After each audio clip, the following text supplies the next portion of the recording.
Welcome back, guys. I've got another competition gun overview for you. Today, we're talking about my Remington 870.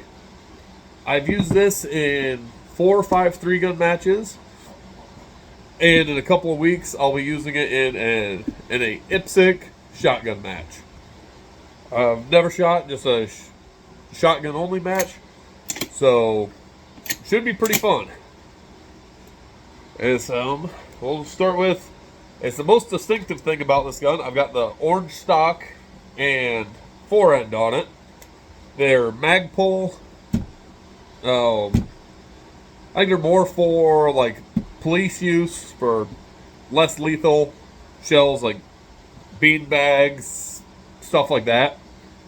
I think they look cool, so I put the blaze orange stocks on it. I like it, makes it stand out a little bit. I really like these Magpul stocks. I've got all the spacers in it. I may have gotten an extra one of these at one point to make it a little bit longer. I think I did, but I can't remember. But it's got all of the ones it came with for sure. Possibly an extra one, because I'm tall and I like longer stocks on top of that. So these fit really nice. We got a good profile to them. They fit right in your shoulder nicely. I like the angle of the grip here. I'd say it's about halfway between like a traditional stock and just a straight pistol grip. So it's a little bit more of a vertical angle, but not like a full pistol grip. I'm not a big fan of a full pistol grip on shotguns. They don't seem to point as well, in my opinion. They don't seem to point as well, or like they definitely don't carry as well. Like I used to have a pistol grip and a stock on this, and like I did not like it. So then I went with these.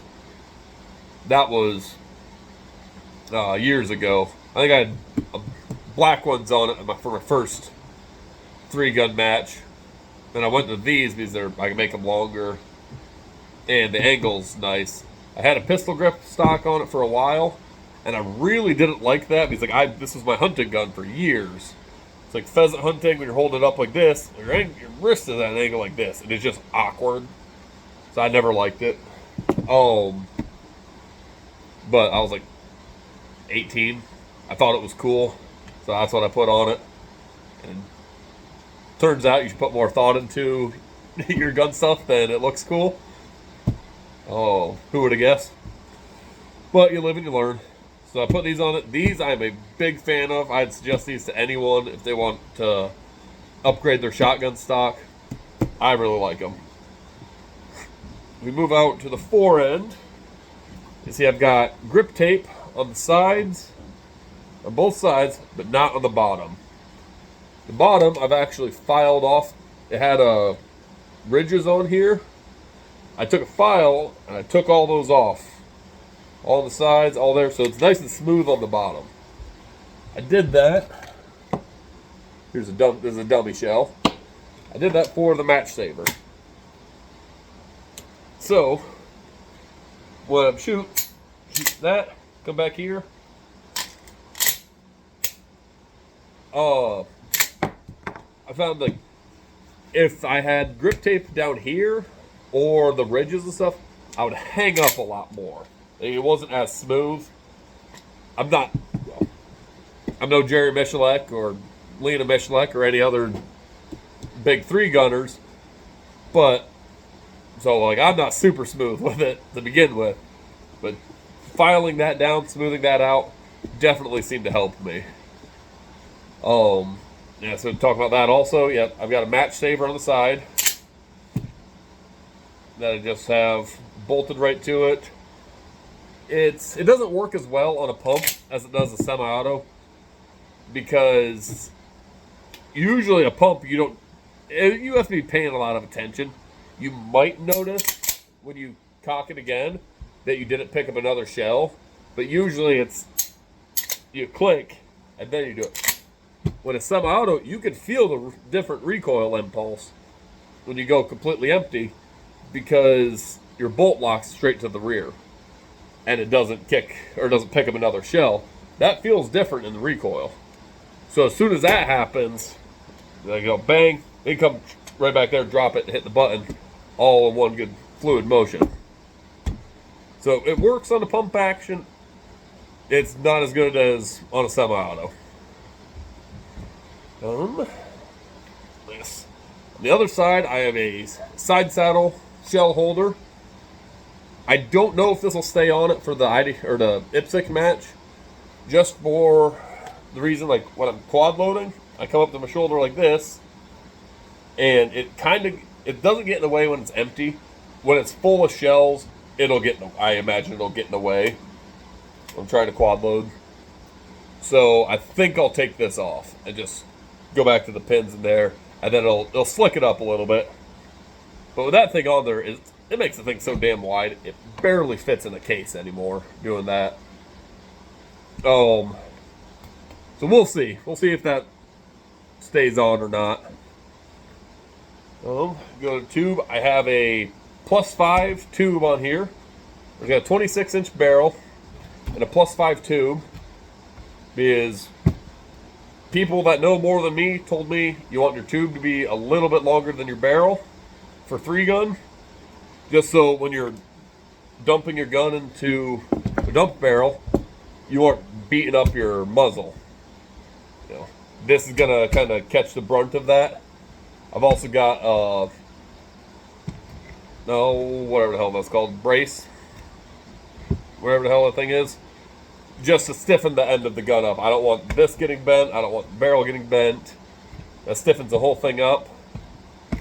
I've noticed if you're going to put one of these on,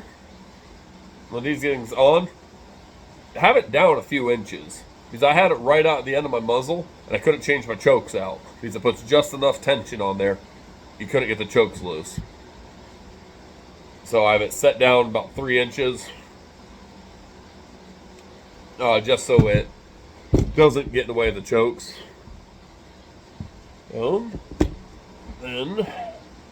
as far as work I've done to this gun, you see I ground out the loading port so you can quad load.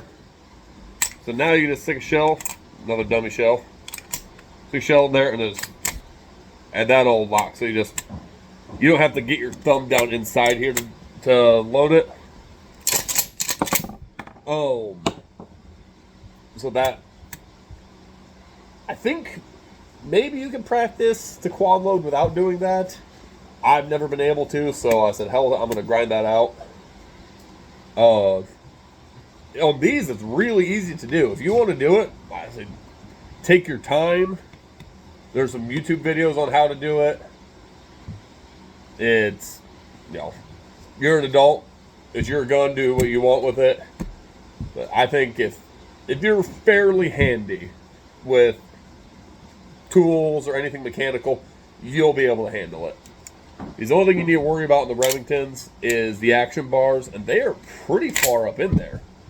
He's like, I could have gone quite a bit higher, but this was enough. I didn't want to get too greedy with it and then ruin the gun.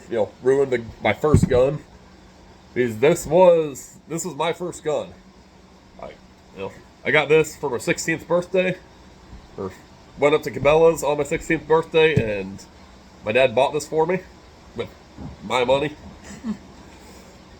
But so it's got some sentimental value to it. I don't really hunt with this gun anymore, but I do like using it for competition and just taking it out shooting. I've got thousands of shells through this. I've used it for everything from pheasant hunting for years, deer hunting for years. I've shot a couple coyotes with it. I was on our school's trap team for a year. So this thing has thousands of shells through it. And then just a lot of them. Back when I was in high school stuff, you could go buy a brick of 100 shells for $20. That was a pretty good deal. We'd go out there and you'd piss away 100 shells just on nothing, or shooting trap, or doing whatever. So this thing's got a lot of shells on it, or shells through it. You can see the bolt is pretty much down to bare steel. That's just from it working its way in there. The same thing with the action rods or action bars. See, those are worn down pretty well bare steel, and the mag tube down here. Like that, they've just kind of worn themselves in. The finish all over the gun, it's got scratches all over it. I've done different stuff to this gun throughout the years. It's covered in scratches. It's, you know, it's meant to be used. I do a lot of walking when I deer hunt, so I'm crawling through thorn bushes and all kinds of shit. You know, I drug this thing along with me for years, so it's covered in scratches. Got a little bit of rust. The surface rust because the finish is worn smooth. So I always try keeping it oiled up good because I want to take care of it. It's got some sentimental value. But then I don't baby it. I use it. Gun's a tool. I wouldn't baby a hammer just because it's got sentimental value. Well, I think that's about all I've got.